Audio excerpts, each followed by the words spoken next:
Não, fala para É, mim a primeira pergunta, direto e reto. Por que que você vamos foi lá. atrás da técnica extraradicular antes de todo mundo, é, antes de virar moda, há, Antes de sei virar. lá, Sim.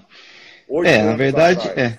Na verdade, nós acabamos indo atrás do eletroradicular porque assisti um curso do Chris Chang em 2008 pela primeira vez e eu vi que ele fazia algo diferente, né? Fazia uns dispositivos que nós não usávamos. E nós tentamos fazer esses dispositivos em clínica e tinha um insucesso grande. Então, na verdade, a busca pelo resto radicular foi porque nós não conseguíamos fazer.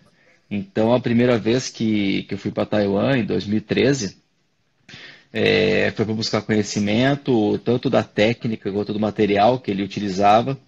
Então, em 2013 foi onde eu consegui ter essa primeira visualização do que o professor Christian fazia. Tive aula com o Christian, tive aula com o professor John Lin, e lá foi onde começou tudo, onde a gente viu pela primeira, eu vi pela primeira vez assim a técnica ao vivo, vi o parafuso sendo instalado, vi o porquê que usava aquele tipo de parafuso que era o de aço, porquê que ele colocava paralelo. Então ali foi onde começou, onde foi o start para a gente começar a utilizar isso aí no Brasil. Tanto é que a primeira vez que eu fui para lá, fiquei encantado, né? Tudo que eu vi lá eu consegui depois reaplicar no Brasil. Então esse foi o primeiro start aí dos parafusos extraradiculares, né? Os DATs, os dispositivos de ancoragem temporário. Então o start todo foi esse, foi a primeira ida para Taiwan. Legal. E talvez naquela época, por você começar a fazer muita cirurgia, se tornou um especialista em plantoodontia, daí que veio algo a mais, que é É, o tópico do nosso assunto hoje. na verdade, Caninos impactados, que sempre é algo nebuloso, difícil para o ortodontista. Então fala aí como pode dar uma geral dos caninos para nós. na verdade, quando eu fui a primeira vez para Taiwan, eu já tinha uma bagagem de implante.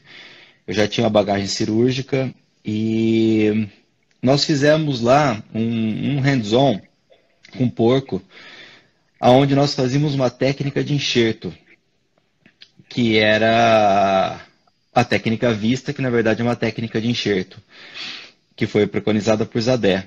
E depois o Chang ele adaptou essa técnica para o tracionamento de canino. Então nessa época eu fiz com eles lá o hands-on da técnica de enxerto. Ah, E depois, quando nós voltamos para o Brasil, começamos a aplicar essa técnica de tracionamento de canino que foi preconizada pelo professor Chris Chang nos nossos pacientes. Tanto é que durante 2 anos aí, quando nós voltamos a primeira vez, foi muito difícil fazer essa técnica. Por quê? Porque nós não tínhamos um protocolo. Nós iniciávamos a cirurgia de um jeito, depois fazia o processo, todo o ato cirúrgico de uma outra forma. Então não tinha um processo de como realizar esse tipo de cirurgia. E depois de 2 anos, nós começamos a criar, né, esse protocolo. E agora nós vamos divulgar esse protocolo, né? Então eu e o Fábio aí estamos agora daqui 1 mês, 2 meses praticamente, vai sair um artigo nosso descrevendo toda essa técnica da técnica vista, porque eu acho que a maior dificuldade de se fazer a técnica hoje vista você ter um início, um meio e um fim da cirurgia, você saber qual o tamanho da incisão, aonde fazer a incisão, por que que faz uma incisão, por que que faz duas, por que que tem uma segunda incisão vertical, por que que coloca ICC, que é material que nós usamos para poder fazer o tracionamento, quando cola botão, ou seja, tudo isso daí, assim, a técnica em si tem na literatura. Tanto é que em 2007 nós escrevemos um artigo, em 2017, desculpa, nós escrevemos um artigo onde escrevemos um caso clínico sobre a técnica vista, mas nesse artigo nós colocamos lá o que foi feito, mas não colocamos uma sequência cirúrgica. E nesse artigo que vai sair agora em abril, está descrito passo a passo desse protocolo, que eu acho que vai facilitar muito para os ortodontistas, para o cirurgião, para quem for realizar a técnica. Mas a técnica vista é fantástica, ela resolve hoje praticamente todos os nossos casos de caninos impactados por vestibular. E isso tudo veio do professor Chris Chang, foi em 2013 quando eu vi pela primeira vez. Ok, então vamos lá. Eu segui toda essa tua trajetória e o ortodontista não está apto para fazer ou não tem intimidade de fazer cirurgia. E depois de conviver com você, é muito... Você transformou didaticamente o que o professor Christian mostra, mas você faz passo a passo, os 7 passos para fazer a técnica à vista, porque não adianta fazer ela com os passos alternados. São passos seguidos para ter sucesso. E hoje, seguramente, você que opera na nossa escola, 100%, no meu paciente, nos meus pacientes, os pacientes dos alunos no Brasil, 100% de sucesso. Nós estamos falando de 2013 para 2020, 100% da técnica vista. E, vamos ficar bem claro, técnica vista é Vertical Incision Subperiosteal Tunnel Access.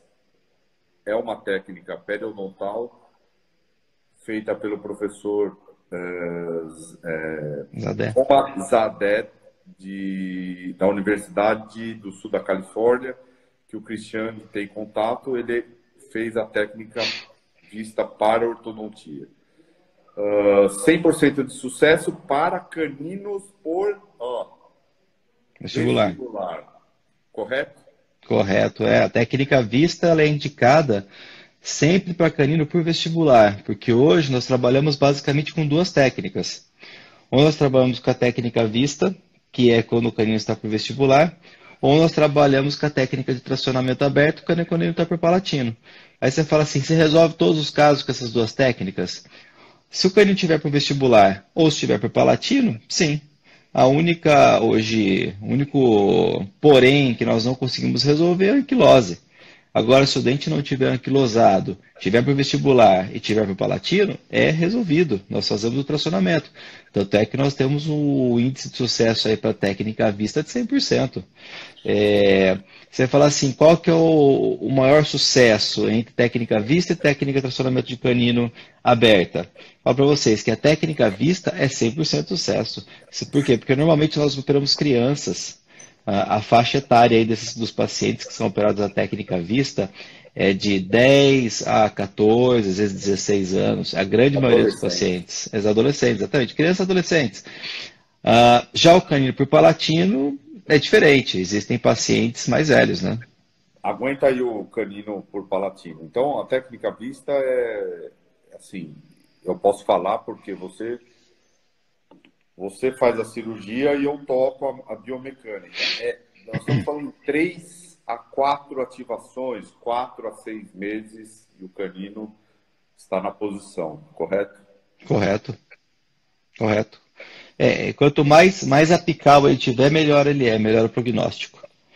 Quanto mais cervical ele tiver, menos favorável é o prognóstico. Muito bom. Ok, então técnica vista por vestibular. E agora, canino... Agora, vamos só dar um detalhe. Tá. Só dar um detalhe da técnica vista. A técnica vista, para quem não conhece, ela foi preconizada pelo professor Chris Chang com 2 incisões principais verticais, que é na região do canino, uma segunda incisão secundária, que é onde passa o elastique, e o túnel acesso que vem no nome técnica vista é um túnel que é feito do canino até a segunda incisão. Dentro desse túnel é passado um elástico, que vai ser feito o tracionamento do canino por baixo do periósteo até o IZC. Então, basicamente, a técnica vista é isso. Por isso que ela é colocada como incisão vertical. Agora, nós modificamos essa técnica, por quê? Porque nós percebemos que ao longo dos anos aí nas cirurgias que nós fizemos, não teve a necessidade de fazer duas incisões principais. Então, hoje, basicamente, é uma técnica muito conservadora. Nós fazemos uma técnica vista aí com uma incisão vertical principal, uma acessória e um IZC. Ou seja, é uma técnica extremamente conservadora. Muito bom. Agora, se o canino estiver no paladar, na palatina, como que chama a técnica? Vamos lá. Quando ele está para o palatino, a técnica é completamente diferente da técnica vestibular vista. Por quê? Nós vamos falar de um canino que ele tem uma dificuldade maior para tracionamento, a técnica em si é mais complexa.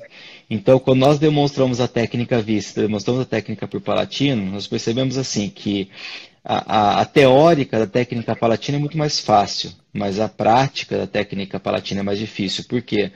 Porque ele exige uma precisão maior, ela exige um conhecimento cirúrgico maior, porque é um sangramento muito mais abundante que vai ter nesse tipo de técnica.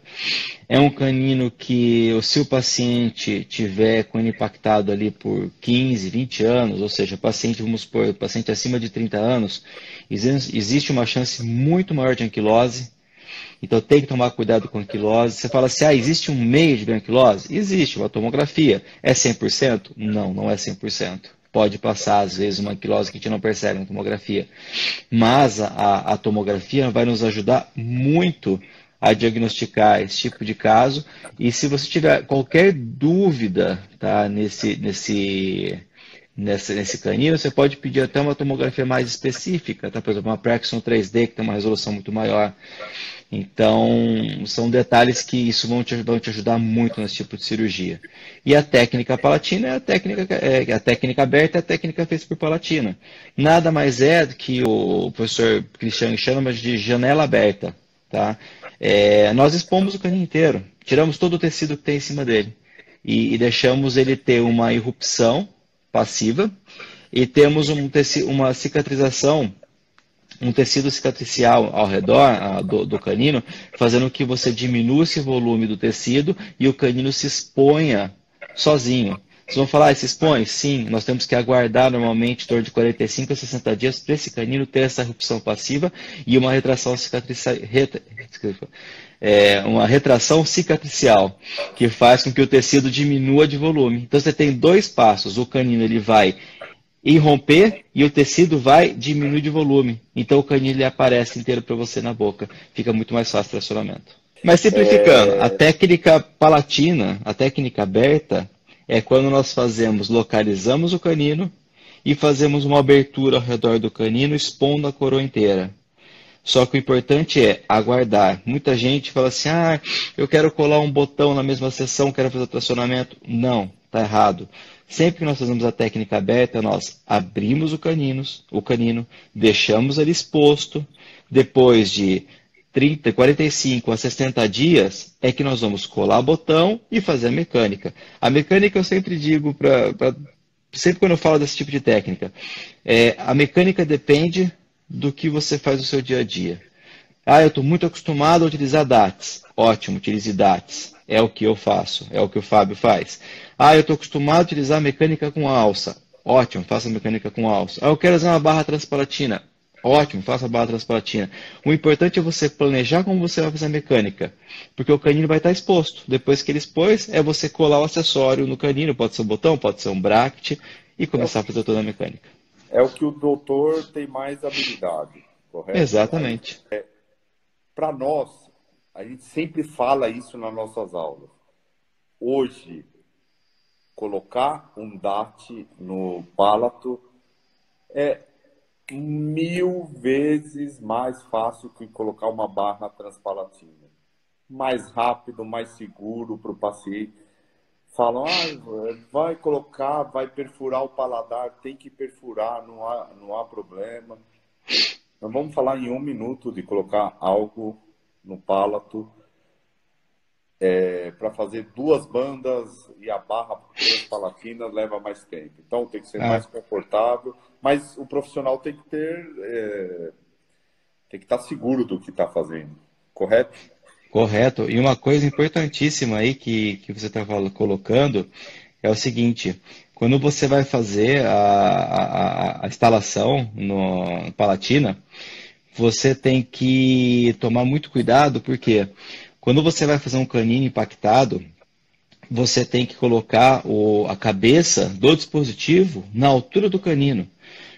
Então, quando você vai fazer um canino, o que você tem que fazer, pensar na hora do tracionamento é em que altura que eu vou instalar o dispositivo. Porque a cabeça do dispositivo tem que ficar na mesma altura do canino. Um erro comum que eu vejo é o seguinte: as pessoas vão fazer o tracionamento e colocam o dispositivo praticamente toda a inserção dele. E quando você faz toda a inserção, você tem um direcionamento de tração de intrusão do canino. Então, o importante é você usar dispositivo longo. E quanto mais longo, melhor. O que nós temos utilizado hoje? Um dispositivo de 2x14 com 6 milímetros de transmucoso. Porque eu vou deixar todo esse transmucoso para fora, para que o dispositivo fique na altura do canino e você consiga fazer um tracionamento muito mais efetivo. Então, isso é extremamente importante na hora de colocar. Não adianta fazer a técnica, fazer aberto. Vai lá pôr um dispositivo de 1,5 por 8, você vai ter uma dificuldade maior de tracionamento. Então, o importante é dispositivo longo. Quanto maior, melhor. Então, por isso que a gente tem utilizado hoje um 2x14 com 6 milímetros de transmucoso. Porque ele vai... Você quer que o canino... O conceito básico é distalizar o canino para sair da raiz do lateral, correto? Exatamente. Mas se conseguir distalizar e extruir ele, Ei. Esse é o pensamento de um dispositivo longo. E aí, com maestria, você inventou esse 2x14 com 6,25 de transmucoso, que não existe no mercado. Esse parafuso que você inventou é sensacional. E com o slot esse aí, né? É ótimo. O slot você pode usar tanto a mecânica com alça, você pode usar elástico, você pode fazer a mecânica que você quiser ali, então fica fácil o tracionamento. E lembrando sempre, lembrando só um detalhe, lembrando sempre, quando nós vamos fazer cirurgia de tração de canino, nós temos que pensar em todos os riscos, tá? Então, por exemplo, quando nós vamos fazer uma cirurgia por palatino, você tem que pensar no sangramento, como eu falei lá no início. O sangramento ele é muito maior. Então, por exemplo, se você tiver um caso de um paciente, como já aconteceu comigo, num paciente que tem um volume, uma irrigação maior na palatina, você às vezes pode ter uma artéria mais calibrosa. E essas artérias calibrosas, elas sangram muito. Então, você tem duas formas de controlar esse sangramento. Você pode controlar esse sangramento através de uma hemostasia com um bisturi elétrico. Então, se você tiver um bisturi elétrico no consultório ou a laser, você utiliza isso daí. Mas algumas vezes você não consegue fazer com bisturi. Você tem que fazer o pinçamento da artéria. E, em último caso, se você não conseguir, você pode fazer a sutura do palatino maior para que você diminua esse sangramento. Tá? Então, são três formas que você pode fazer. Primeiro, que é o mais comum que nós utilizamos, é o controle com o bisturi elétrico. Segundo, nós fazemos o pinçamento. E em terceiro, nós fazemos a sutura do palatino maior, na região do palatino maior, fazendo com que você diminua a pressão da artéria e diminua o sangramento. São as três formas que nós fazemos hoje para controlar o sangramento. Perfeito. E assim, hoje, a técnica... O que eu falo para o paciente? Se não tiver anquilose, vai dar certo. Só que não é previsível como vista, que é 3 a 5 ou 6 meses. Dependendo da posição do canino, ele vai vir, mas pode variar. Eu tenho pacientes que nós operamos que o canino chegou agora, com 1 ano e meio, 2 anos, até 2 anos e meio, mas todos vieram. Então, a técnica é muito boa, mas o sentido é dar marcha ré ao canino e encaixá-lo na posição, correto? Correto. O importante é você tirar, porque normalmente o que nós observamos é que o canino, quando ele está por palatino, ele geralmente está encostado na raiz lateral. E se ele está encostado na raiz lateral, você não pode movimentar esse lateral. Uma dica que a gente sempre dá em curso é: nunca cole o incisivo lateral que está junto ao canino. Porque a hora que você cola o incisivo lateral que está junto ao canino, normalmente a raiz desse incisivo lateral está vestibularizada. E a hora que você passa um arco, passa um retangular e dá um torque lingual na raiz, o que, que vai acontecer? Essa raiz, ela vai tocar no canino e vai reabsorver. Então, sempre que nós temos qualquer canino impactado por palatino, vocês podem observar pela tomografia que você sempre vai ter esse contato da raiz com a coroa do canino. Então, você vai ter uma reabsorção. Então, o primeiro passo é, nunca colhe o lateral. Você vai ter uma segurança muito maior. Você vai falar, mas eu não tenho espaço. Não tem problema. Faça a cirurgia, tire o canino da posição do lateral, depois colhe o bract e abre espaço. Então você faz ao contrário, foi o que eu aprendi sempre. Primeiro faça a cirurgia do canino, primeiro coloque o bract, faça a abertura do espaço para depois fazer a cirurgia traseira do canino. Hoje é o contrário. Hoje nós vamos tirar o canino da posição de risco, que é de cima do lateral, distaliza e depois você monta o aparelho. Aí você vai tratar esse canino como se fosse qualquer canino que estivesse impactado ou estivesse erupcionado por palatino. Você faz a mecânica que você está acostumado a fazer. Perfeito. Não precisa colocar bracket antes do momento. Ó, te digo uma. Daqui a 20 dias, eu, infelizmente, estarei no Peru, mas você vai fazer uma cirurgia de vista num paciente que usa Invisalign. Ele vai deixar de usar o Invisalign até você trazer o canino. É uma transposição, correto? Sim. Você vai fazer uma transposição de canino até ele passar o lateral. Daí o paciente escaneia de novo e faz o tratamento, faz os alinhadores novamente. Exatamente. Então é outra, mas assim, parece novo, mas não é tão novo e o que nós sempre batemos na tecla, o mais simples, melhor. Quanto menos, melhor. Quanto menos, mais barato economicamente, mais ganho biológico para o paciente, correto? Correto, correto. A gente tem que tentar fazer o mais conservador possível. Então, até que a gente chama essas cirurgias conservadoras, né? Porque elas são pouco invasivas, são cirurgias que têm um grande resultado. E nesses anos aí que nós temos operado, o índice de sucesso é altíssimo, altíssimo.